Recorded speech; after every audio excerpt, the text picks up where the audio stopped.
राधे राधे, जय श्री कृष्णा। प्यारे दर्शकों, आप सभी का स्वागत है आपके अपने YouTube चैनल पर। आज दिनांक है 19 नवंबर 2025 और दिन है बुधवार। आज चतुर्दशी तिथि रहेगी सुबह 9:43 तक। इसके बाद अमावस्या तिथि प्रारंभ हो जाएगी। आज दर्श अमावस्या है, अर्थात जो रात की अमावस्या है वो हमें आज ही प्राप्त हो रही है। बाकी स्नान दान की जो अमावस्या होगी वो कल सुबह रहेगी, क्योंकि उदया तिथि के हिसाब से हमें अमावस्या कल ही प्राप्त हो रही है। मार्गशीर्ष मास में स्नान, ध्यान, जप, तप और दान पुण्य का विशेष महत्व होता है। इसी के साथ भगवान श्री कृष्ण की कथाओं का श्रवण करना भी बहुत पुण्यदायी माना जाता है। इसीलिए हम प्रतिदिन आप सभी के लिए ला रहे हैं मार्गशीर्ष मास के महत्व की कथाएं। आप सभी से निवेदन है कि आप सभी इन कथाओं को पूरा अंत तक सुने, जिससे इन सभी का पुण्य फल आप सभी को प्राप्त हो सके। क्योंकि आज दिन बुधवार है और बुधवार का दिन भगवान श्री गणेश की पूजा अर्चना को समर्पित होता है। इसीलिए आइए सर्वप्रथम हम लोग श्रवण करते हैं भगवान श्री गणेश की एक पौराणिक कथा। उसके बाद हम सभी लोग मार्गशीर्ष मास के महत्व की कथा का श्रवण करेंगे। आप सभी लोगों से एक निवेदन है, अगर आप सभी को हमारे द्वारा सुनाई जा रही कहानियां अच्छी लगती हैं तो कृपया वीडियो को लाइक, शेयर और चैनल को सब्सक्राइब, साथ ही कमेंट भी जरूर करें। और हमारी कहानियां कैसी लगती है हमें ये बताएं, इससे हमें अगला वीडियो बनाने की प्रेरणा मिलती है। आइए अब हम भगवान श्री गणेश की कथा सुनते हैं। एक समय की बात है, एक गांव में एक बूढ़ी माई रहा करती थी। वो बचपन से ही भगवान श्री गणेश की बड़ी भक्त थी। सुबह उठते ही सबसे पहले भगवान श्री गणेश की सेवा करती, उन्हें भोग लगाती, उसके बाद ही स्वयं कुछ खाती थी। इस नियम को करते करते उनका बुढ़ापा आ गया। वह बूढ़ी माई बचपन से ही नेत्रहीन भी थी। वह भगवान श्री गणेश को अपना परिवार ही समझती थी। बूढ़ी माई के घर में उनका बेटा और उनकी बहू रहते थे। बूढ़ी माई अपने घर से थोड़े दूर ही एक मंदिर में जाकर भगवान श्री गणेश की पूजा अर्चना के लिए रोज सुबह जाती थी और उनकी सेवा करती थी। एक रोज भगवान श्री गणेश ने सोचा, ये बूढ़ी माई मेरी कितनी सेवा करती है, कितनी भक्ति भाव से रोज मुझे भोग लगाती हैं। मुझे इनको आशीर्वाद स्वरूप वरदान देना ही चाहिए। यही बात सोचकर भगवान श्री गणेश एक दिन बूढ़ी माई से कहने लगे, बूढ़ी मैया, तुमने मेरी बहुत सेवा करी, मैं तुम्हारी सेवा से बहुत प्रसन्न भी हूँ। मांगो, तुम क्या वरदान मांगती हो, मैं तुम्हें मनवांछित वरदान दूंगा। बूढ़ी माई तो बहुत सीधी थी, बेचारी को कुछ समझ ही नहीं आ रहा था कि वो वरदान में क्या मांगे। तब उन्होंने भगवान श्री गणेश से कहा, हे भगवान, मुझे तो कुछ समझ नहीं आ रहा कि मैं क्या मांगू। तब भगवान श्री गणेश ने कहा, अच्छा ठीक है, तुम अपने घर जाओ और अपने बेटे बहू से पूछना, फिर विचार विमर्श करके तुम मुझे कल बता देना कि तुम्हें वरदान में क्या चाहिए। बूढ़ी मैया ने कहा, ये बात बिल्कुल सही है, अब मैं अपने घर जाकर बेटे बहू से पूछूंगी कि मुझे वरदान में क्या मांगना चाहिए। यही बोलकर वो बूढ़ी मैया अपने घर पहुंचती हैं और शाम को जब बेटा काम से वापस आया तब उसने अपने बेटे बहू को भगवान श्री गणेश की सारी बातें बता दी।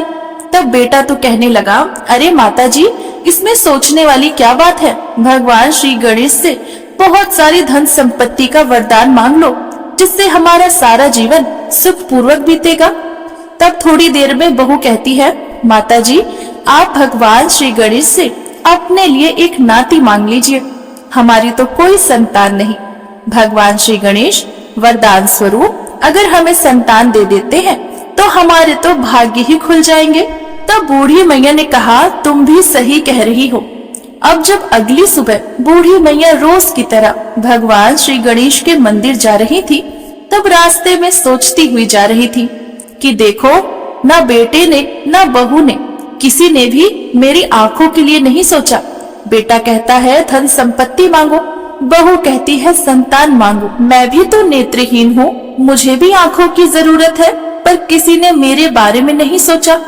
चलो कोई बात नहीं, बस यही सोचते सोचते बूढ़ी मैया मंदिर की ओर चली जा रही थी कि तभी भगवान श्री गणेश एक छोटे बालक के रूप में बूढ़ी माता के सामने आ जाते हैं और कहने लगते हैं, अरे मैया, कहाँ चली जा रही हो? किस सोच में पड़ी हो? तब बूढ़ी मैया ने मन में जो भी था वो सारी बातें उस छोटे बालक को बता दी। सारी बातों को सुनकर बालक ने कहा, अरे तो इसमें इतनी परेशानी वाली क्या बात है? तुम ऐसा करना, भगवान श्री गणेश से कहना, हे भगवान, सोने का कटोरा हो, उसमें मेरा नाती खेले और मैं उसे टुकुर टुकुर देखूं। तब बूढ़ी मैया ने बोला, ये बात भी सही है, अब मैं भगवान गणेश से वरदान में यही मांगूंगी। तब बूढ़ी मैया सारी बात समझ आ गई। अब वो मंदिर पहुंचती हैं, रोज की तरह सेवा पूजा करती है, भोग लगाती हैं। जब उनकी सेवा पूरी हो गई तब भगवान श्री गणेश प्रकट हुए और उन्होंने पूछा, कहो बूढ़ी मैया, आज तुम सोच लिया है ना कि वरदान में क्या मांगोगी? तब बूढ़ी मैया ने कहा, हाँ भगवान, मैंने सोच लिया है। हे भगवान, सोने का कटोरा हो, उसमें मेरा नाती खेले और मैं उसे टुकुर टुकुर देखूं। मुझे तो बस यही वरदान चाहिए। तब भगवान श्री गणेश मन ही मन मुस्कुराते हैं और बूढ़ी मैया से कहते हैं, हे बूढ़ी मैया, तुम्हारे मन की जो भी इच्छाएं हैं वो सारी इच्छाएं जल्द ही पूरी होंगी। मैं तुम्हें ये वरदान देता हूँ। तब बूढ़ी मैया खुशी खुशी अपने बेटे बहू के पास चली जाती हैं और कुछ समय के बाद बूढ़ी मैया के मन की सारी बातें पूरी हो जाती हैं। जो वरदान उन्होंने भगवान गणेश से मांगा था वो वरदान पूरा हो जाता है। जो भी भगवान श्री गणेश की सच्चे मन से पूजा अर्चना करता है, उनके नित्य सेवा करता है, भगवान श्री गणेश उन पर प्रसन्न रहते हैं, उन्हें मनचाहा वरदान भी देते हैं। हे भगवान श्री गणेश, हे गौरी नंदन, जैसे आपने उस बूढ़ी मैया को वरदान दिया, जैसे आपने उस बूढ़ी मैया की सेवा से प्रसन्न हुए, वैसे ही प्रसन्न हम सभी से रहना। जो भी इस कथा को पढ़ता है, सुनता है, सुनाता है, उन सभी की इच्छाओं को पूरा करना, उन सभी पर अपनी कृपा सदा सर्वदा के लिए बनाए रखना। तो बोलिए भगवान श्री गणेश की जय, गौरी नंदन की जय। आइए अब हम सब लोग श्रवण करते हैं मार्गशीर्ष मास के महत्व की 14वें अध्याय की कथा। इससे पहले के अध्याय में हम सब ने सुना कि किस तरह पृथ्वी देवी के आग्रह पर, उनकी पुकार पर भगवान श्री कृष्ण ने श्रीमती राधा रानी सहित और अनेकों गोप गोपालों के सहित ब्रज में अवतार ग्रहण किया। कैसे नंद बाबा ने और माता यशोदा ने अनन्य उत्सव मनाया। गर्ग ऋषि ने आकर नंद जी को भविष्य में होने वाली सारी घटनाक्रम बताए, साथ ही नंद नंदन का नामकरण भी किया। भगवान श्री कृष्ण और श्रीमती राधा रानी का भांडीर वन में ब्रह्मा जी के द्वारा विवाह संपन्न कराया गया। फिर जब अनेकों असुरों और दैत्यों का ब्रज में आक्रमण होने लगा, तब नंद जी ने सबकी सहमति से वृंदावन में चलने की योजना बनाई और कैसे भगवान श्री कृष्ण सभी ब्रजवासियों के सहित वृंदावन की यात्रा करने के लिए निकल पड़ते हैं। आइए अब हम इसके आगे का प्रसंग श्रवण करते हैं। भगवान नारायण कहते हैं, नारद, रात में वृंदावन के भीतर सब ब्रजवासी और नंद राय जी सो गए। त्रिदा के स्वामी श्री कृष्ण भी माता यशोदा के वक्ष स्थल पर प्रागण निद्रा के वशीभूत हो गए। रमणीय शैयाओं पर सोई हुई गोपियां भी निद्रातीत हो गई। कोई शिशुओं की गोद लेकर, कोई सखियों के साथ सटकर, तो कोई छकड़ों पर ही, कोई रथों पर स्थित होकर निद्रा से अचेत हो गए। पूर्ण चंद्रमा की चांदनी फैल जाने से जब वृंदावन स्वर्ग से भी अधिक मनोहर प्रतीत होने लगा, तब नाना प्रकार के कुसुमों का स्पर्श करके बहने वाली मंद मंद वायु से सारा वन प्रांत सुवासित हो उठा तथा समस्त प्राणी निश्चेत होकर सो गए। तब रात्रि कालिक पंचम मुहूर्त के बीच जाने पर शिल्पियों के गुरु भी गुरु भगवान विश्वकर्मा वहां पर आए। उन्होंने दिव्य एवं महीन वस्त्र पहन रखा था। उनके गले में मनोहर रत्नमाला शोभा दे रही थी। वे अनुपम रत्न निर्मित अलंकारों से अलंकृत थे। उनके कानों में कांतिमान मकरातक कुंडल झलमला रहे थे। वे ज्ञान और अवस्था में वृद्ध होने पर भी किशोरों की भांति दर्शनीय थे। अत्यंत सुंदर, तेजस्वी तथा कामदेव के समान कांतिमान थे। उनके साथ विशिष्ट शिल्पकारों में निपुण 3 करोड़ शिल्पी थे। उन सबके हाथों में मणि रत्न, हेम रत्न तथा लोह निर्मित अस्त्र थे। कुबेर वन के किन्नर यक्ष समुदाय भी वहां आ पहुंचे। वे स्फटिक मणि तथा रत्नमय अलंकारों से विभूषित थे। किन्हीं किन्हीं के कंधे बहुत बड़े थे तो किन्हीं के हाथों में पद्मराग मणि के ढेर थे तो किन्हीं के हाथों में इंद्रनीय मणि के। कुछ यक्षों ने अपने हाथों में रत्न कांति मणि ले रखी थी और कुछ यक्षों ने चंद्र कांति मणि। अन्य बहुत से यक्षों के हाथों में सूर्यकांत मणि और प्रभाकर मणि के ढेर प्रकाशित हो रहे थे। किन्होंने हाथों में फरसे थे तो किन्हीं के लोहसार, कोई कोई गंधसार तथा श्रेष्ठ मणि लेकर आए थे। किन्हीं के हाथों में चवर थे और कुछ लोग दर्पण, स्वर्ण पात्र और स्वर्ण कलश आदि के बोझ ले आए थे। विश्वकर्मा ने वह अत्यंत मनोहर सामग्री देखकर सुंदर नेत्रों वाले श्री कृष्ण का ध्यान करके वहां नगर निर्माण कार्य आरंभ कर दिया। भारतवर्ष का वह श्रेष्ठ और सुंदर नगर 5 योजन विस्तृत था। तीर्थों का सारभूत वह पुण्य क्षेत्र श्री हरि को अत्यंत प्रिय है। जो वहां मुमुक्ष होकर निवास करते हैं उन्हें वह परम निर्वाण की प्राप्ति करवाने वाला है। गोलोकों में पहुंचाने के लिए तो वह सोपान रूप है, सबको मनवांछित वस्तु प्रदान करने वाला। वहां 4-4 कमरे वाले 4 करोड़ भवन बनाए गए थे, जिससे वह नगर अत्यंत मनोरम प्रतीत होता था। श्रेष्ठ प्रस्तुर से निर्मित वह विशाल नगर किवाड़ों, खंभों और सोपानों से सुशोभित था। चित्रमय पुतलिकाओं, पुष्पों और कलशों वहां के भवन को शिखर भाग अत्यंत प्रकाशमान जान पड़ते थे। पर्वतीय प्रस्तर खंडों से निर्मित वेदिकाएं और प्रांगण उस नगर के भवनों की शोभा बढ़ा रहे थे। प्रस्तार खंडों को परकोटों से सारा नगर घिरा हुआ था। विश्वकर्मा ने खेल खेल में ही सारे नगर की रचना कर डाली। प्रत्येक ग्रह में यथा योग्य छोटे बड़े 2 दरवाजे थे। हर्ष और उत्साह से भरे हुए देव शिल्पियों ने स्फटिक जैसी मणियों से उस नगरों भवनों की निर्माण किया था। गंधसार निर्मित सोपानों, शंखु रचित खंभों, लोहसार की बनी हुई किवाड़े, चांदनी के समुज्ज्वल कलशों तथा वज्रसार निर्मित प्रकाशों से उस नगर की अपूर्व शोभा हो रही थी। उससे गोपालों के यथास्थान तथा योग्य स्थान निवास स्थान बनाकर विश्वकर्मा ने वृषभानु गोप के लिए पुनः रमणीय भवन का निर्माण आरंभ किया। उनके चारों ओर परकोटे और खाइयां बनाई थी। चारों दिशाओं में 4 दरवाजे थे। 4-4 कमरों से युक्त 20 भव्य भवन बनाए गए थे। उस संपूर्ण भवन का निर्माण महामूल्य मणियों से किया गया था।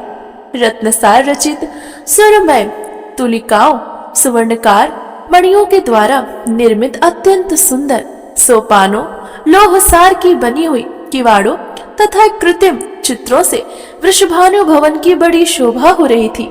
वहां का प्रत्येक सुरमय मंदिर सोने के कलशों से दीप्तिमान था।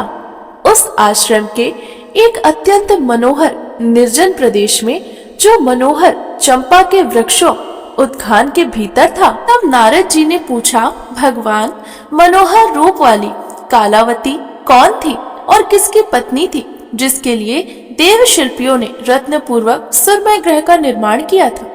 भगवान नारायण ने कहा, सुंदरी कलावती कमला के अंग से प्रकट हुई थी। पीताम्बरों की मानसी कन्या है और वृषभानु की पतिव्रता पत्नी है। उसकी पुत्री राधा हुई, जो श्री कृष्ण को प्राणों से भी बढ़कर प्रिय है। वे श्री कृष्ण के आधे अंग से प्रकट हुई है, इसीलिए उन्हीं के समान तेजस्विनी है। उनके चरण कमलों की रज से, स्पर्श से वसुंधरा पवित्र हो गई है। सभी संत महात्मा सदा ही श्री राधा के प्रति अविचल भक्ति की कामना करते हैं। नारद जी ने पूछा, मुने, व्रज में रहने वाले एक मानव में कैसे, किस पुण्य से और किस प्रकार की पितरों की परम दुर्लभ मानसी कन्या को पत्नी रूप में प्राप्त किया?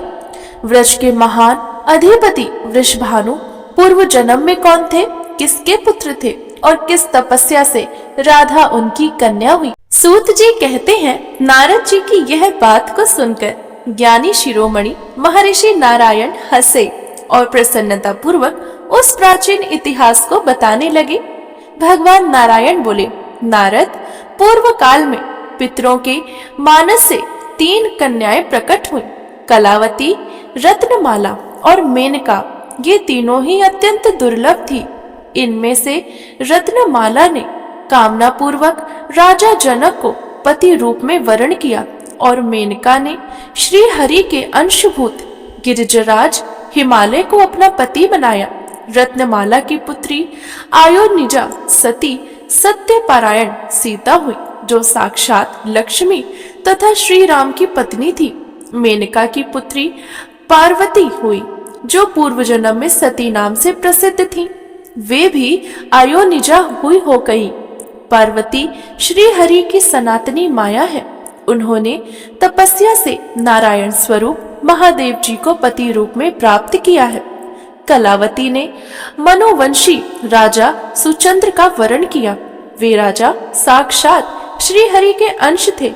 उन्होंने कलावती को पाकर अपने आप को गुणवानों में श्रेष्ठ और अत्यंत सुंदर माना। वे उनके सौंदर्य की प्रशंसा करते हुए मन ही मन कहते थे, इनका रूप अद्भुत है, वेश भी आश्चर्यजनक है और इनकी नई अवस्था कैसी विलक्षण है। सुकोमल अंग शरद कला के पूर्णिमा के चंद्रमा से बढ़कर परम सुंदर मुख तथा गज और खंजन भी गर्व का गंजन करने वाली दुर्लभ गति भी अद्भुत है। इस अपनी परम सुंदरी पत्नी कलावती के साथ विभिन्न रमणीय स्थानों में रहकर सुंदरी घृत कला तक विहार करने के पश्चात राजा भोगों से विरक्त हो गए और कलावती के साथ लेकर विंध्य पर्वत की तीर्थ भूमि में तपस्या के लिए चले गए। भारत में अत्यंत प्रशंसा के योग्य वह उत्तम स्थान पुलाहाश्रम के नाम से प्रसिद्ध है। वहां राजा ने मोक्ष की इच्छा मन में लेकर सहस्त्र दिव्य वर्षों तक तप किया। उनके मन में कोई लौकिक कामना नहीं थी। वे आहार छोड़कर देने के कारण क्रोशोध हो गए थे। श्री कृष्ण के चरण कमलों का ध्यान करते करते मुनि श्रेष्ठ सुचंद्र को मूर्छा आ गई।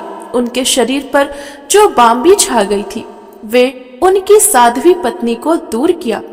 पत्नी को निश्चेद प्राण शून्य मांस और रक्त के सहित तथा अस्थिर चर्म वृष्टि मात्र देखकर उस निर्जन वन में कलावती शोकातुर हो उच्च स्वर से रोने लगी। मूर्छित पति को वक्ष स्थल से लगाकर वे महादीन पतिव्रता हे नाथ हा नाथ का उच्चारण करती हुई विलाप करने लगी।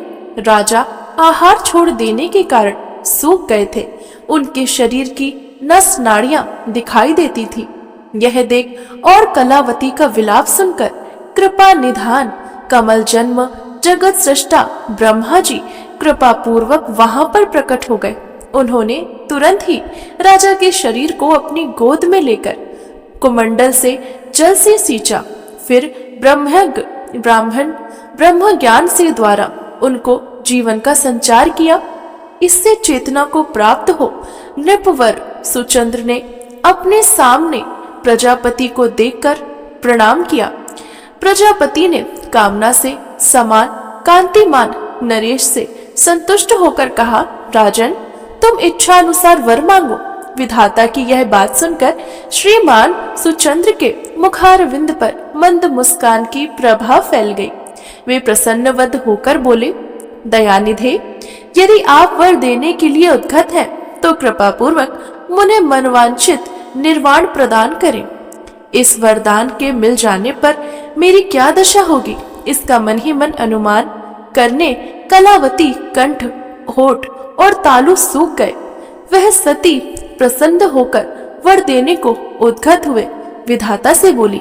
कलावती ने कहा, हे ब्रह्मा, यदि आप महाराजा को मुक्ति दे रहे हैं तो मुझ अबला की क्या गति होगी, यह आप ही बताइए। चतुरानन, कांति के बिना कांति की क्या शोभा है।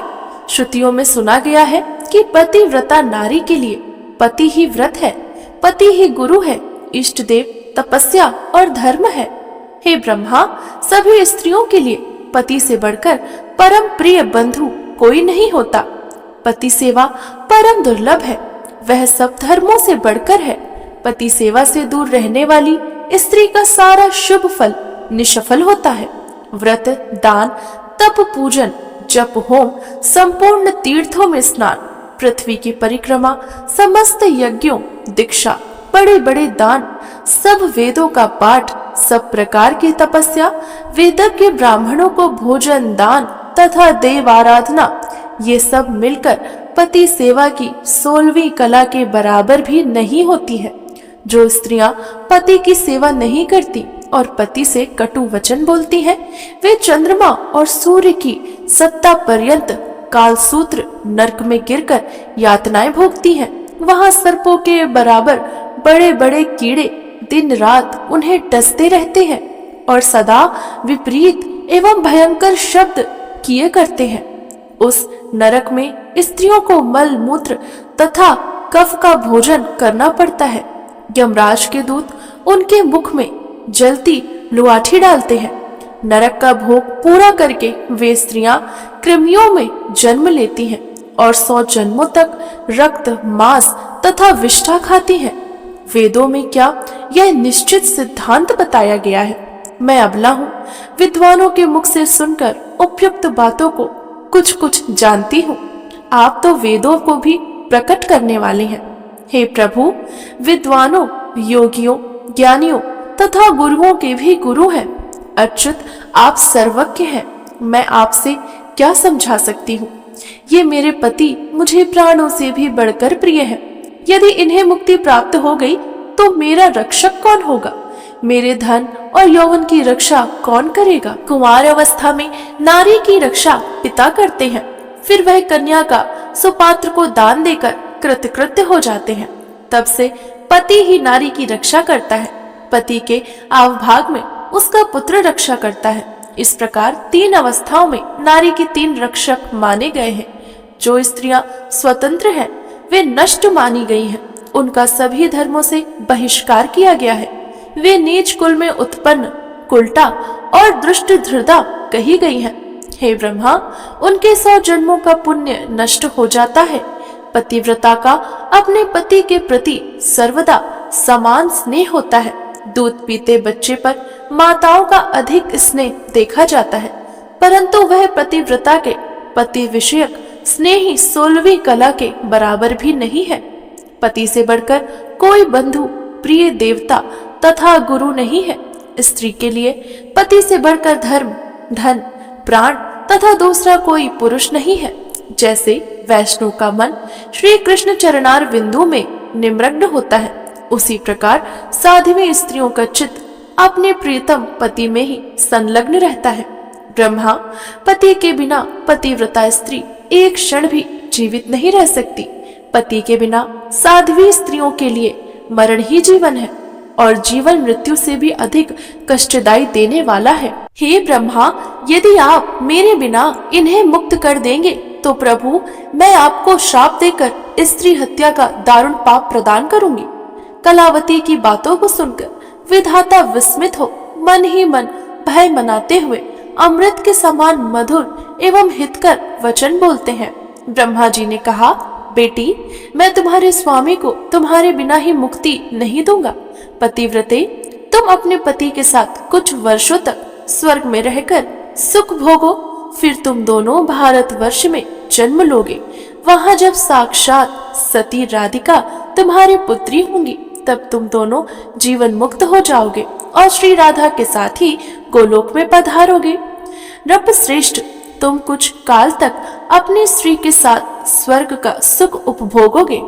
वह स्त्री साध्वी एवं सतः गुण वाली है, तब तुम मुझे श्राप न देना, क्योंकि श्री कृष्ण के चरणार बिंदु में चित लगाए रखने वाले जीवन मुख संत समदर्शी होते हैं। उनके मन में श्री हरि के दुर्लभ दास्य भाव के पाने की इच्छा रहती है, वे निर्वाण नहीं चाहते। ऐसा कहकर उन दोनों को वर देकर विधाता उनके सामने खड़े रहे। वे दोनों उन्हें प्रणाम करके स्वर्ग की ओर चल दिए। फिर ब्रह्मा जी भी अपने धाम को चले गए। तदनंतर वो दोनों दंपति समय अनुसार स्वर्ग भोग कर उपभोग करने के बाद भारत वर्ष में आए, जो परम पुण्यदायक तथा दिव्य स्थान है।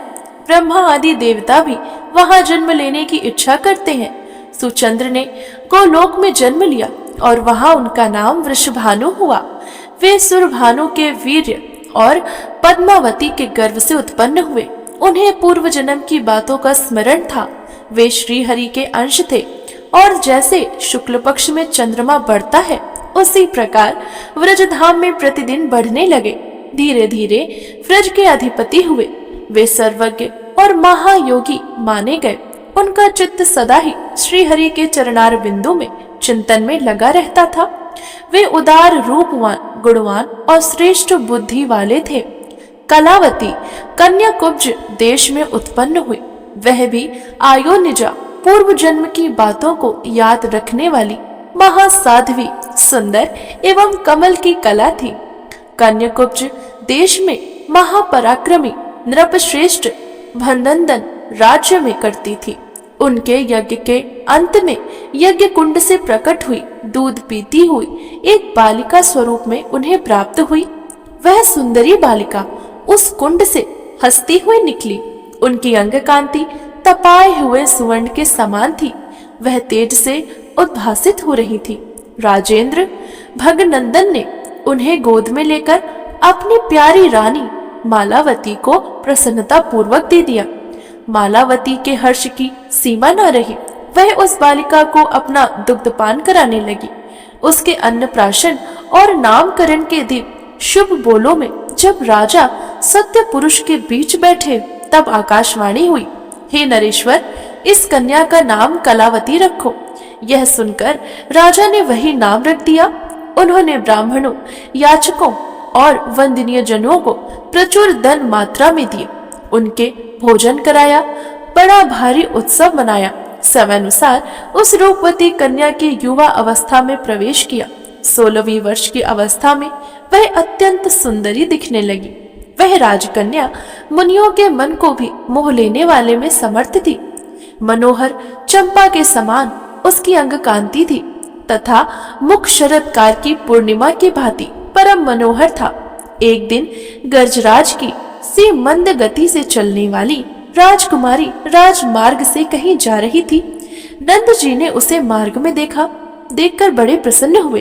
उन्होंने उस मार्ग से आने जाने वाले लगे आदर पूर्वक पूछा, यह किसकी कन्या जा रही है? तब सब लोग बताने लगे, यह महाराज भगनंद जी की कन्या है। इनका नाम कलावती है। ये धन्य बाला लक्ष्मी जी के अंश से राज मंदिर में प्रकट हुई थी और कौतूहलवश खेलने के लिए अपनी सहेलियों के घर जा रही है। व्रजराज, आप व्रज को पधारिए। ऐसा उत्तर देकर लोग चले गए। नंद के मन में बड़ा हर्ष हुआ। वे राजभवन गए। रथ से उतरकर उन्होंने तत्काल ही राजसभा में प्रवेश किया। राजा उठकर खड़े हो गए। उन्होंने नंद राय जी से बातचीत की और उन्हें बैठने के लिए सोने का सिंहासन दिया। उन दोनों में परस्पर बहुत प्रेम लाभ था। फिर नंद ने विनती होकर राजा से संबंध की बात चलाई। नंद जी ने कहा, राजेंद्र सुनिए, मैं एक शुभ और विषय की बात कर रहा हूँ। आप इस समय अपनी कन्या का संबंध एक विशिष्ट पुरुष के साथ स्थापित कीजिए। व्रज में सुरभानु के पुत्र श्रीमान वृषभानु निवास करते हैं, जो व्रज के राजा हैं। वे भगवान नारायण के अंश से उत्पन्न हुए हैं और उत्तम गुणों के भंडार, सुंदर, सुविधान, सुस्थिर, यौवन से युक्त, योगी, पूर्व जन्म की बातों का स्मरण करने वाले और नवयुवक हैं। आपकी कन्या भी यज्ञ कुंड से उत्पन्न हुई है, अथा आयोनिजा है। त्रिभुवन मोहिनी कन्या कलावती भगवती कामल की अंश है और स्वभावतः शांत जान पड़ती है। वृषभानु आपकी पुत्री के योग्य है तथा आपकी पुत्री भी उन्हीं के योग्य है। हे मुने, राजसभा में ऐसा कहकर नंद जी चुप हो गए। तब नृपश्रेष्ठ भगनंद जी ने विनय से नम्र हो उन्हें इस प्रकार उत्तर दिया। भगनंद बोले, हे व्रजेश्वर, संबंध तो विधाता के वंश की बात है, वह मेरे द्वारा साध्य नहीं है। ब्रह्मा जी ही संबंध कराने वाले हैं, मैं तो केवल जन्मदाता हूँ।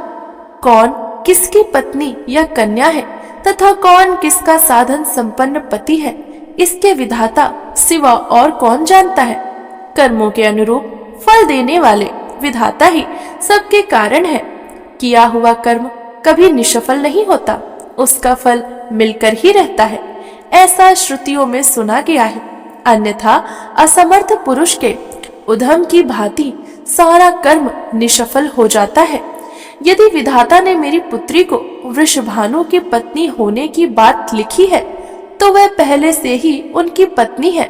मैं फिर कौन होता हूँ जो उसमें बाधा डाल सकूं, तथा दूसरे भी कौन उस संबंध का निवारण कर सकता है। हे नारद, यूं कहकर राजेंद्र भगनंद ने विनय से सिर झुकाया। नंद राय जी को आदर पूर्वक मित्रष्ट भोजन करवाया। तत्पश्चात राजा की अनुमति ले व्रजराज व्रज को लौट आए। जाकर उन्होंने सुरभानु सभा में सारी बातें बताई। सुरभानु ने भी यत्न पूर्वक नंद और गर्ग जी के सहयोग से सादर इस संबंध को जोड़ा। विवाह काल में महाराज भगनंद ने गजरत्न, अश्वरत्न, अनन्याय रत्न तथा मणियों के आभूषण आदि बहुत दहेज दिए। वृषभानु कलावती को पाकर बड़ी प्रसन्नता के साथ निर्जन एवं रमणीय स्थान में उनके साथ विहार करने लगे। कलावती एक पल का भी विरह होने पर स्वामी के बिना व्याकुल हो उठती थी और वृषभानु भी एक क्षण के लिए भी कलावती के दूर होने पर उनके बिना विकल हो जाते थे। वह राजकन्या पूर्व जन्म की बातों को याद रखने वाली देवी थी, माया से मनुष्य रूप में प्रकट हुई थी। वृषभानु श्री हरि के अंश और जाति स्तर थे तथा कलावती को पाकर बड़े प्रसन्न थे। उन दोनों का प्रेम प्रतिदिन नया नया होकर बढ़ने लगा। लीलावश पूर्व काल में सुदामा के शाप और श्री कृष्ण की आज्ञा से श्री कृष्ण प्राण राधिका सती राधिका उन दोनों की आयोनिज पुत्री हुई।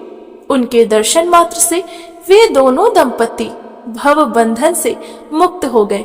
नारद, इस प्रकार इतिहास कहा गया। अब जिस प्रकरण चल रहा था वह तुम प्रसंग सुनो। उक्त इतिहास पाप रूपी ईंधन को जलाने के लिए प्रज्वलित अग्नि के शिखा के समान है। शिल्पुरमणि विश्वकर्मा वृषभानु के आश्रम पर जाकर वहां से अपने सेवक गणों के साथ दूसरे स्थान पर गए। वे तत्व यज्ञ थे। उन्होंने मन ही मन एक कोने से लंबे चौड़े एक मनोहर स्थान का विचार करके वहां महात्मा नंद के लिए आश्रम बनाना आरंभ किया। बुद्धि के अनुमान करके उनके लिए सबसे विलक्षण भवन बनाया। वह श्रेष्ठ भवन 4 गहरी खाइयों से घिरा हुआ था। शत्रुओं के लिए उन्हें लांघना बहुत कठिन था। उन चारों खाइयों में प्रस्तर जुड़े हुए थे। उन खाइयों के दोनों तटों पर फूलों के उद्यान थे, जिनके कारण वे पुष्पों से सजी हुई जान पड़ती थी और सुंदर एवं मनोहर चंपा के वृक्ष तटों पर खिले हुए थे। उन्हें छूकर बहने वाली सुगंध वायु उन पक्षियों को सभी ओरों से सुवासित कर रही थी। तटवर्ती आम, सुपारी, कटहल, नारियल, अनार, श्रीफल, भृंग, नींबू, नारंगी, ऊंचे आम्र तक जामुन, केले, केवड़े और कदम्ब समूह आदि फूले फल वृक्षों एवं खाइयों की सभी ओर से शोभा बढ़ा रहे थे। वे सारी परिखाएं सदा वृक्षों से ढकी होने के कारण जल क्रीड़ा के योग्य थी, अतएव सबको प्रिय थी। परिखाओं के एकांत स्थान में जाने के लिए विश्वकर्मा ने उत्तम मार्ग बनाया, जो स्वजनों के लिए सुगम और शत्रु वर्गों के लिए दुर्गम था। थोड़े थोड़े जल से ढके हुए मणिया खंभों द्वारा संकेत से उस मार्ग पर खंभों की सीमा बनाई गई थी। वह मार्ग ना तो अधिक संकीर्ण था और ना ही अधिक विस्तृत ही था। परिखाओं के ऊपरी भाग में देश शिल्पों ने मनोहर परकोटे बनाए थे, जिनकी ऊंचाई बहुत अधिक थी। वह 100 धनुषों के बराबर ऊंचा था। उसमें लगा हुआ एक एक पत्थर 25-25 हाथ लंबा था। सिंदूरी रंग की मणियां से निर्मित वह प्रकार बड़ा ही सुंदर दिखाई देता था। उसमें बाहर तो और भीतर 7 दरवाजे थे। दरवाजे मणिसार निर्मित किवाड़ से बंद रहते थे। वह नंद भवन इंद्र नीलमणि के चित्रित कलशों के द्वारा विशेष शोभा पा रहा था। मणि संरचित कपाट भी उनकी शोभा बढ़ा रहे थे। स्वर्ण सरस निर्मित कलशों से उनका शिखर भाग बहुत ही उद्देश्य जान पड़ता था। नंद भवन का निर्माण करके विश्वकर्मा नगर में घूमने लगे। उन्होंने नाना प्रकार के मनोहर राजमार्ग बनवाए। रक्त भानुमणि बनी हुई वेदियों तथा सुंदर पत्तों से वे मार्ग सुशोभित होते थे। उन्हें आर पार दोनों ओर से बांधकर पक्का बनाया गया था, जिससे वे बड़े ही मनोहर लगते थे। राजमार्ग के दोनों ओर मणिमय मंडप बने हुए थे, जो वैश्यों के वाणिज्य व्यवसाय के उपयोग में आने योग्य थे। वे मंडप दाएं बाएं सभी ओर से प्रकाशित हो उन राजमार्गों को भी प्रकाश पहुंचाते रहे थे। तदनंतर वृंदावन में जाकर विश्वकर्मा ने सुंदर गोलाकार और मणिमय परकोटे युक्त रास मंडल का निर्माण किया, जो सभी ओर से एक एक योजन विस्तृत था। उसमें स्थान स्थान पर मणिमय वेदिकाएं बनी हुई थी। मणिसार रचित 9 करोड़ मंडप उस रास मंडल की शोभा को बढ़ा रहे थे। वे श्रृंगार के योग्य चित्रों से सुसज्जित और शैयाओं से संपन्न थे। नाना जाति के फूलों की सुगंध लेकर बहती हुई वायु उन मंडपों को सुवासित कर रही थी। उनके रत्नमय प्रदीप जलते थे। सुवर्णमय कलश उनकी उज्ज्वलता बढ़ा रहे थे। पुष्पों से भरे हुए उद्यानों तथा सरोवरों से सुशोभित रास स्थल निर्माण करके विश्वकर्मा दूसरे स्थान को गए। वे उस रमणीय वृंदावन को देखकर बहुत संतुष्ट हुए। वन के भीतर जगह जगह एकांत स्थान में मन बुद्धि से विचार और निश्चय करके उन्होंने वहां 30 रमणीय एवं विलक्षण वनों का निर्माण किया। वे केवल श्री राधा माधव की क्रीड़ा के लिए ही बनाए गए थे। तदनंतर मधुवन के निकट अत्यंत मनोहर निर्जन स्थान में वट वृक्ष के मूल भाग के निकट सरोवरों के पश्चिम किनारे केतकी के बीच एक चंपा के उद्यानों पूर्व विश्वकर्मा ने राधा माधव की क्रीड़ा के लिए पुनः एक रत्नमय मंडप का निर्माण किया, जो कि 4 वेदिकाओं से घिरा हुआ और अत्यंत सुंदर था। रत्नसार रचित 100 तुलिकाएं उनकी शोभा बढ़ा रही थी। अमूल्य रत्नों द्वारा निर्मित तथा नाना प्रकार के चित्रों से चित्रित 9 जोड़े कपाटों और 9 मनोहर द्वारों से उस रास मंडल की बड़ी शोभा हो रही थी। उस मंडप की दीवारों के दोनों बगलों में ऊपर भी श्रेष्ठ रत्नों द्वारा रचित कृत्रिम चित्रमय कलश उसकी श्री वृद्धि कर रहे थे। उन कलशों की 3 कोटियां थी। उक्त रासमंडल में महाबहुमूल्यवान श्रेष्ठ मणियों रत्नों द्वारा निर्मित 9 सोपान शोभा दे रहे थे। उत्तम रत्नों के सार भाग से बने हुए कलशों से मंडप का शिखर भाग जगमगा रहा था। पताका तोरण तथा श्रेष्ठ चामर उस भवन को शोभा बढ़ा रहे थे। उसमें सब ओर अमूल्य रत्न दर्पण लगे थे, जिनके कारण सबको अपने सामने की ओर से ही वह मंडप दीप्तिमान दिखाई देता था। वह 100 धनुष ऊपर तक अग्नि शिखर के समान प्रकाश पुंज फैल रहा था। उसका विस्तार 100 हाथ का था। वह रास मंडप गोला आकार बना हुआ था। उसके भीतर रत्न निर्मित शाखाएं बिछी थी, जिसके उस उत्तम भवन के भीतरी भाग की बड़ी शोभा हो रही थी।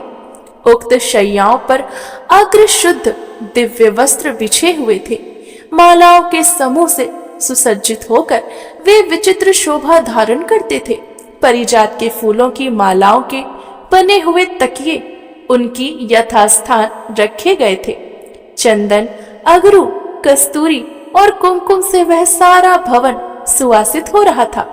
उसमें मालती और चंपा के फूलों की मालाएं रखी थी। नूतन श्रृंगार के योग्य तथा पारसमकी प्रेम की वृद्धि करने वाले कपूर युक्त तांबूल के बीड़े उत्तम रत्नमय पात्रों में सजाकर रखे गए थे। उस भवन में रत्नों की बनी हुई बहुत सी चौकियां थी, जिनमें हीरे जड़े थे। मोतियों की झालरें लटक रही थी। रत्नसार जटित कितने ही घट यथास्थान रखे हुए थे। रत्नमय चित्रों से चित्रित अनेक रत्न सिंहासन उस मंडप की शोभा बढ़ाते थे, जिनमें जड़ी हुई चंद्रकांता मणियां पिघलकर जल की बूंदों से उस भवन को सींच रही थी। शीतल एवं सुवासित जल तथा भोग्य वस्तुओं से युक्त उस रमणीय मिलिंद मंदिर का निर्माण करके विश्वकर्मा फिर नगर में गए। जिनके लिए जो भवन बने थे, उन पर उनके नाम उन्होंने प्रसन्नता पूर्वक लिखे। इस कर्म में उनके शिष्य तथा यक्षगण उनकी सहायता करते थे। हे मुने, निंद्रा के स्वामी श्याम सुंदर श्री कृष्ण उस समय निंद्रा के वशीभूत थे। उनको नमस्कार करके विश्वकर्मा अपने घर को चले गए। परमेश्वर श्री कृष्ण की इच्छा से भूतल पर ऐसा आश्चर्यमय नगर निर्मित हुआ था। इस प्रकार मैंने श्री हरि का मंगल चरित्र कह सुनाया, जो सुखद और पापहारी है। अब तुम और क्या सुनना चाहते हो? तब नारद जी ने पूछा, हे भगवान, भारतवर्ष में इस कानन का नाम वृंदावन क्यों पड़ा? इसकी व्याप्ति अथवा संज्ञा क्या है? आप उत्तम तत्वज्ञ अथवा इस तत्व को आप मुझे बताइए। तब सूत जी कहते हैं, नारद जी का प्रश्न सुनकर नारायण ऋषि ने सानंद हंसकर सारा हे पुरातत्व तत्व कहना आरंभ कर दिया। भगवान नारायण बोले, नारद, पहले सतयुग की बात है। राजा केदार 7 द्वीपों के अधिपति थे। ब्रह्मे वे सदा सत्य धर्म में तत्पर रहते थे और अपनी स्त्रियों तथा पुत्र पौत्र वर्गों के साथ सानंद जीवन बिताते थे। उन धार्मिक नरेश ने समस्त प्रजाओं का पुत्रों की भांति पालन किया। 100 यज्ञों अनुष्ठान करके भी राजा केदार ने इंद्र पद पाने की इच्छा नहीं की। वे नाना प्रकार के पुण्य कर्म करके स्वयं उसका फल नहीं चाहते थे। उनका सारा नित्य नैमित्य कर्म श्री कृष्ण की प्रीति के लिए ही होता था। केदार के समान राजाधिराज ना तो कोई पहले हुआ और न पुनः होगा। उन्होंने अपनी त्रिभुवन मोहिनी पत्नी तथा राज्य की रक्षका भार पुत्रों पर रख रखा था। जैगेश्वर मुनि के उपदेश से तपस्या के लिए वन को प्रस्थान किया। वे श्री हरि के अनन्य भक्त थे और निरंतर उन्हीं का चिंतन करते थे।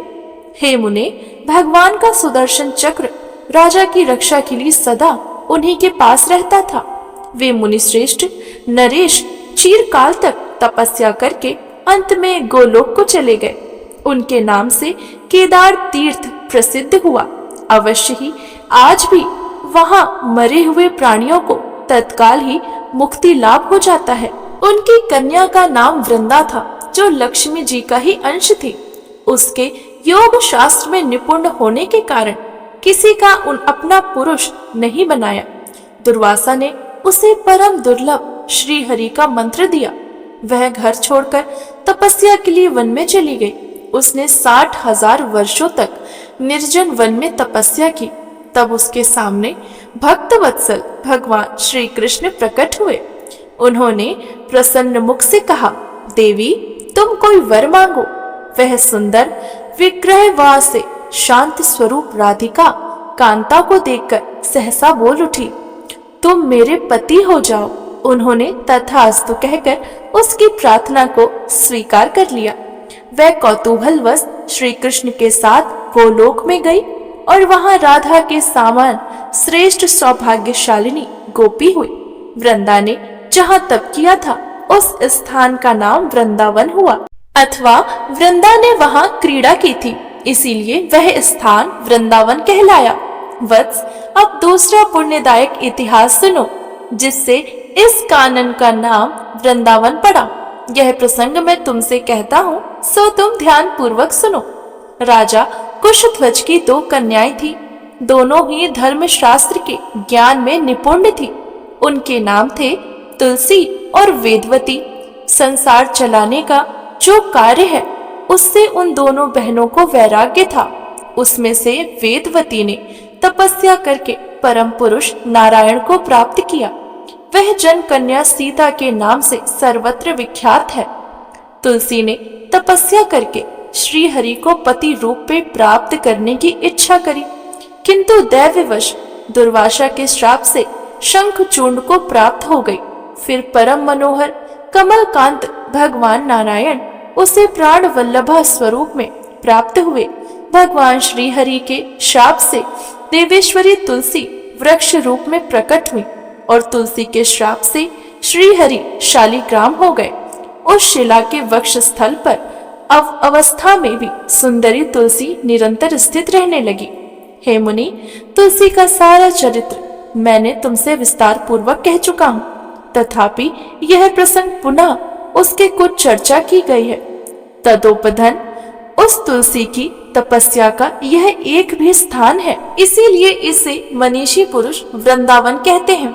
अथवा मैं तुमसे दूसरा उत्कृष्ट हेतु बता रहा हूँ, जिससे भारतवर्ष का यह पुण्य क्षेत्र वृंदावन के नाम से प्रसिद्ध हुआ। राधा के 16वें नामों में एक वृंदा नाम भी है, जो श्रुतियों में सुना गया है। उन वृंदा नाम धारिणी राधा का ये रमणीय कीड़ा वन है, इसीलिए इसे वृंदावन कहा गया है। पूर्व काल में श्री कृष्ण ने श्री राधिका की प्रीति के लिए गोलोक में वृंदावन का निर्माण किया था। फिर भूतल पर उनकी क्रीड़ा के लिए प्रकट हुआ। वह वन उस प्राचीन नाम से ही वृंदावन कहलाने लगा। नारद जी ने पूछा, जगत गुरु, श्री राधिका के 16 नाम कौन कौन से हैं? मुझ शिष्य से उन्हें बताइए। उन्हें सुनने के लिए मेरे मन में उत्कंठा है। मैंने साम वेद में वर्णित श्री राधा के सहस्त्र नाम सुने हैं, तथापि इस समय आपके मुख से उनके 16 नामों को सुनना चाहता हूँ। विभो, मैं 16 नाम उन सहस्त्र नामों के ही अंतर्गत हैं या उनसे विभिन्न है? अहो, उन भव वंचित पूर्ण स्वरूपा नामों का मुझसे वर्णन कीजिए, साथ ही उन सब की व्याप्ति भी बताइए। जगत के आदि कारण जगत माता श्री राधिका के उन सर्व दुर्लभ पावन नामों को मैं सुनना चाहता हूँ। तब श्री नारायण ने कहा, राधा, राजेश्वरी, रासवाहिनी, रसिकेश्वरी, कृष्ण प्राण राधिके, कृष्ण प्रिया, कृष्ण स्वरूपिणी, कृष्ण वाम भाग समूभूता, परमानंद स्वरूपिणी, कृष्णा, वृंदावनी, वृंदा, वृंदावन विनोदिनी, चंद्रवली, चंद्रकांता और शचंद्र प्रभानन, ये सारभूत 16 नाम उन सहस्त्र नामों के ही अंतर्गत हैं। राधा शब्द में धा का अर्थ है संसिद्धि तथा रा दान वाचक है, जो स्वयं निर्वाण प्रदान करने वाली है। वे राधा कही गई है। राजेश्वरी ये पत्नी है, इसीलिए इनका नाम राशेश्वरी है। उनका रासमंडल में निवास है, इससे वे रासवाहिनी कहलाए। वे समस्त रसिक देवियों की परमेश्वरी है, अतः पुरातंत संत महात्मा उन्हें राजकेश्वरी कहते हैं। परमात्मा श्री कृष्ण के लिए वे प्राणों से अधिक प्रियतमा है, अतः साक्षात श्री कृष्ण ने उसे कृष्ण प्राण राधिका का नाम दिया है। वे श्री कृष्ण की अत्यंत प्रिय कांता है, अथवा श्री कृष्ण ही सदा उनके प्रिय है, इसीलिए समस्त देवताओं ने उन्हें कृष्ण प्रिया कहा है। वे श्री कृष्ण रूप को लीला पूर्वक निकट लाने में समर्थ हैं, तथा सभी अंशों में श्री कृष्ण के सदस्य हैं, अतः श्री कृष्ण स्वरूपिणी कही गई है। परम सती श्री राधा श्री कृष्ण के आधे वाम अंग से प्रकट हुई है, अतः श्री कृष्ण ने स्वयं ही उन्हें कृष्ण वामांगनी कहा है। सती श्री राधा स्वयं परमानंद की मूर्तिमय राशि है, अतः श्रुतियों ने उन्हें परमानंद स्वरूपिणी की संज्ञा दी है। कृष्ण शब्द मोक्ष का वाचक है, र उत्कृष्टता का बोध है और आकार दाता के अर्थात में है। वे उत्कृष्ट मोक्ष की दात्री है, इसीलिए कृष्णा कही गई है। वृंदावन उन्हीं का है, इसीलिए ये वृंदावनी कही गई है, अथवा वृंदावन की अधिदेवी होने के कारण उन्हें ये नाम प्राप्त हुआ है। सखियों के समुदाय को वृंद कहते हैं और आकार सतत्व वाचक है। उनके समूह की समूह सखियां हैं, इसीलिए वे वृंदा कही गई हैं। उन्हें सदा वृंदावन में विनोद प्राप्त होता है, अतः वेद उनको वृंदावन विनोदिनी कहते हैं। वे सदा मुख्य चंद्र तथा नख चंद्रिका अवली से युक्त है, इस कारण श्री कृष्ण ने उन्हें चंद्रावली नाम दिया है। उनकी कांति दिन रात सदा ही चंद्रमा के तुल्य बनी रहती है, अतः श्री हरि हर्षोल्लास के कारण उसे चंद्रकांता कहते हैं। उन्हें उनके मुख पर दिन रात शरद काल के चंद्रमा की प्रभा फैली रहती है, इसीलिए मुनि मंडलियों ने उन्हें शरचंद्र प्रभानना कहा है।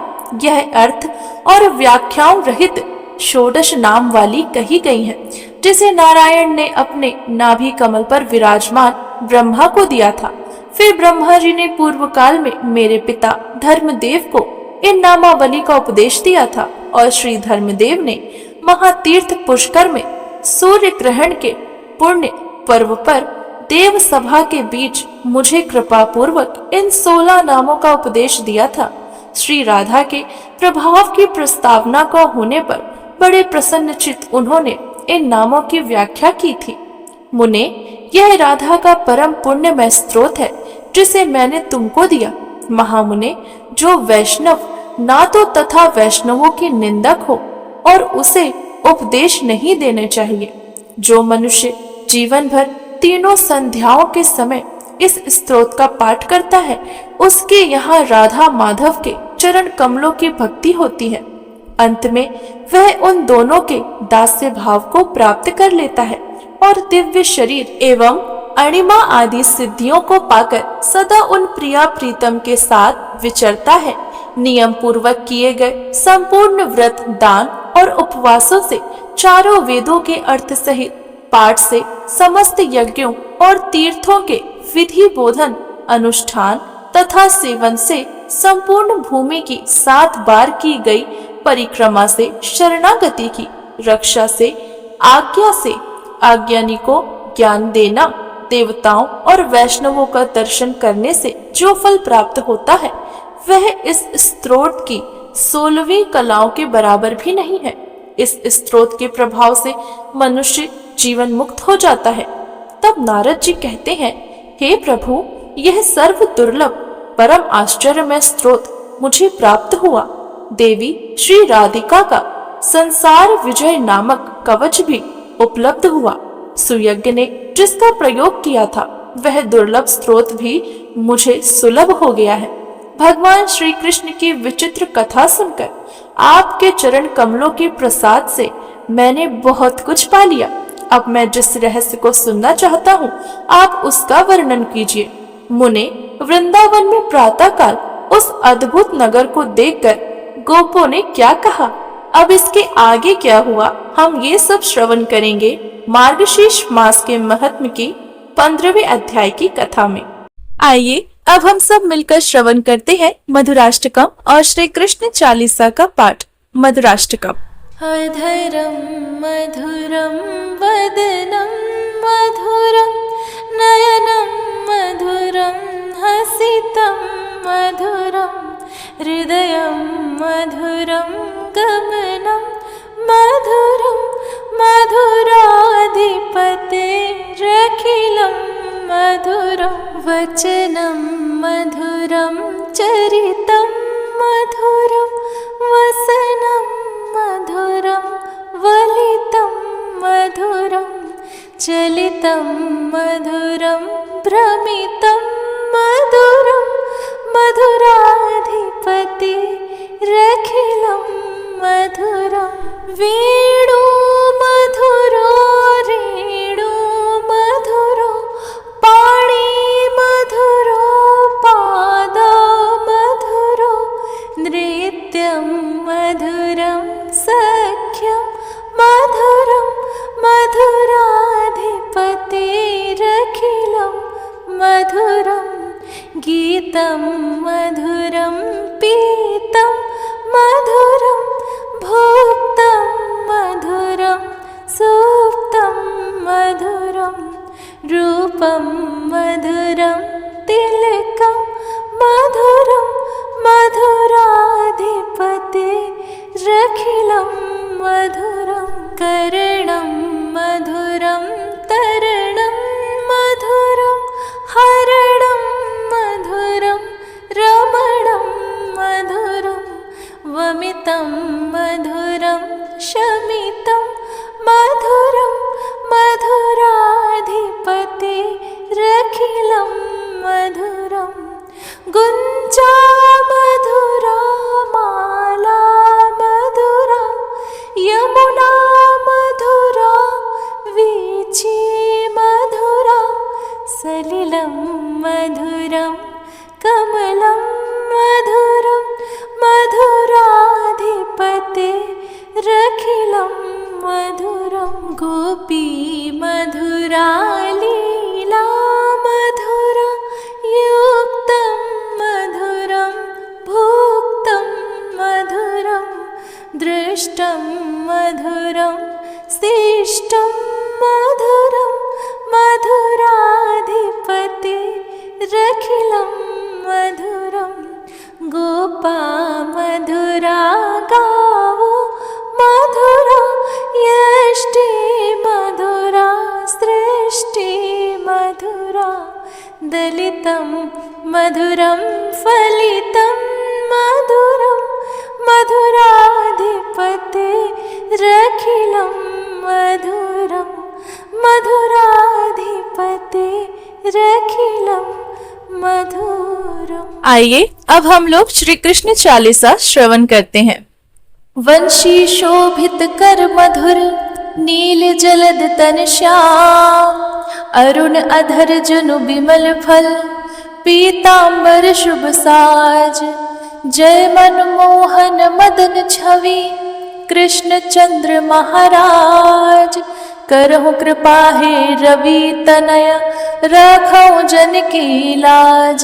जय यदुनंदन जय जगवंदन जय वसुदेव देव की नंदन जय यशोदासुत नंद दुलारे जय प्रभु भक्तन के दृग तारे जय नट नागर नाग नथैया कृष्ण कन्हैया धेनु चुरैया पुनि नख पर प्रभु गिरवर धारो आओ दीनन कष्ट निवारो।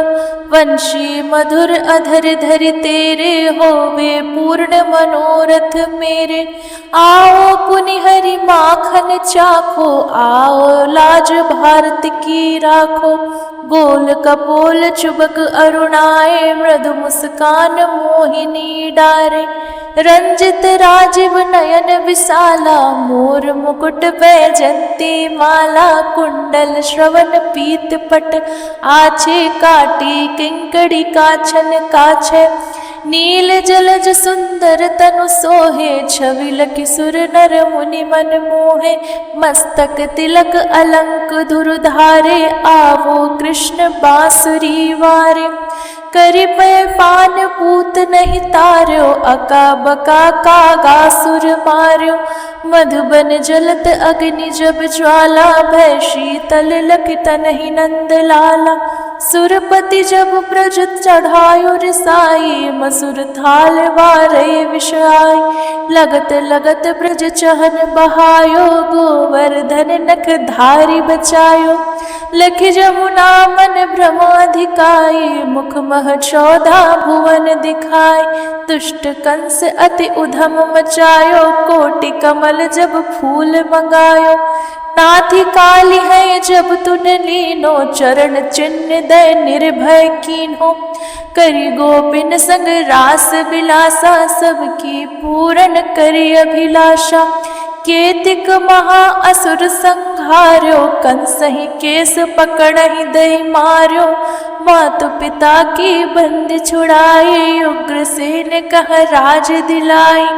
मह के मृतक छहो सुत लायो, माति देव की शोक मिटायो। भौमासुर मुर दैत्य संहारी, लाए षटदश सहस कुमारी। दय भी नहीं तृण चीर संहारा, जरा सिंधु राक्षस कह मारा। असुर बकासुर आदिक मार्यो, भक्तन के दब कष्ट निवारो। तीन सुदामा के दुख टार्यो, तंदुल तीन मुट्ठी मुख डार्यो। प्रेम के सागर विदुर घर आयो, दुर्योधन के मेवा त्यागो। लखी प्रेम की महिमा भारी, ऐसे श्याम दीन हितकारी। भारत के पारथ रथ हाक्यो, लिए चक्र कर नहीं बल ताको। निज गीता के ज्ञान सुनाए, भक्तन हृदय सुधा वर्षाए। मीरा थी ऐसी मत वाली, विष पी गई बजा कर ताली। राजा भेजा सांप पिटारी, शाली ग्राम बने बनवारी। निज माया तुम वित ही दिखायो, उरते संशय सकल मिटायो। तब शत निंदा करी तत्काला, जीवन मुक्त भयो शिशुपाला। जब ही द्रौपदी टेर लगाई, दीनानाथ लाज आप बचाई। तुरत ही बसन बने नंदलाला, बढ़े चीर भय अरि मुख काला। असनाथ के नाथ कन्हैया, डूबत भवर बचावत नैया। सुंदर दास आसुर धारी, दया दृष्टि की जय बनवारी। नाथ सकल मम कुमति निवारो, क्षमहु बेगी अपराध हमारो। खोलो पट अब दर्शन दीजय, बोलो कृष्ण कन्हैया की जय। बोलो कृष्ण कन्हैया की जय, बोलो कृष्ण कन्हैया की जय। यह चालीसा कृष्ण का पाठ करे उरधारी, अष्ट सिद्धि नव निधि फल लहे पदारथ चारी। तो ये थी आज के अध्याय की कथा, साथ साथ मधुराष्टकम और श्री कृष्ण चालीसा का पाठ। हमारे साथ जुड़े रहने के लिए बहुत बहुत धन्यवाद। आप सभी का दिन मंगलमय हो, ऐसी हम कामना करते हैं। हरे कृष्णा, जय श्रीमन नारायण।